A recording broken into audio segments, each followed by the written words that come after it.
আসসালামু আলাইকুম। গাছের একটা জিনিস আপনাদেরকে দেখাবো যে এই যে গাছের পাতা, বিভিন্ন ধরনের গাছের পাতা কেটে যায় বা কাটে, আসলে কোন পোকাটা কাটে? এই যে এই পোকাটা, ঠিক আছে, দেখতে পাচ্ছেন যে এই পোকাটা আপনার ম্যাক্সিমাম ক্ষেত্রে আপনি দেখতে পাবেন যে বিভিন্ন গাছে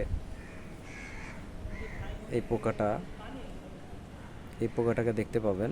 তো এই পোকাটা মূলত আসলে গাছের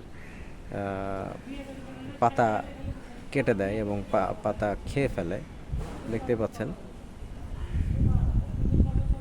মূলত এই পোকাটা এই পাতা খেয়ে আর কি ইয়ে করে, যত কচি পাতা বলেন, বিভিন্ন ধরনের পাতা খেয়ে ফেলে।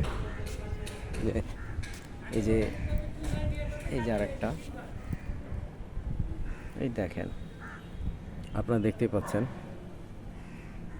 যে লাউ গাছের পাতা খাচ্ছে সে, অলরেডি এরকম করে নষ্ট করছে পাতা, আবারও আরেকটা পাতা খাচ্ছে।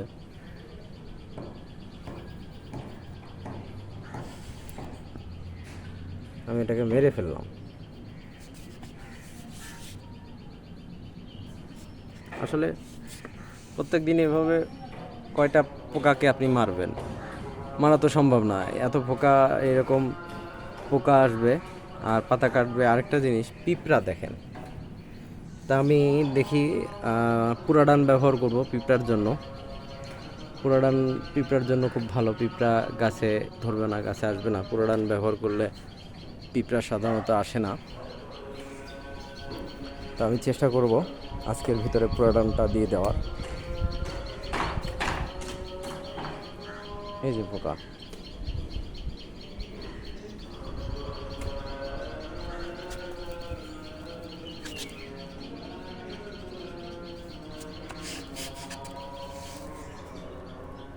আমি প্রায় প্রতিদিনই এই পোকাগুলো মেরে ফেলি, যে কয়টা সামনে পড়ে সে কয়টা যখনই আসি না কেন আমি মেরে ফেলি। এটা হলো সামনের দুইটা গাছ হচ্ছে চাল কুমড়ার, এইটা আর এটা, আর পেছনের গাছটা হলো শশা গাছ। তো শশা গাছটার আপনি দেখতে পাচ্ছেন আমি পুরাতন পাতাগুলো সব ফেলে দিয়েছি, এখন আস্তে আস্তে নতুন পাতা আবার উপরের দিকে গজাচ্ছে। তো আসলে মূলত অতিরিক্ত বৃষ্টির জন্য অলওয়েজ মাটি ভেজা থাকে, যার দরুন এদের বাড়তেও সমস্যা, প্লাস হচ্ছে নানা ধরনের রোগবালাই, ছত্রাক জাতীয় অসুখ ধরেই থাকে এদের।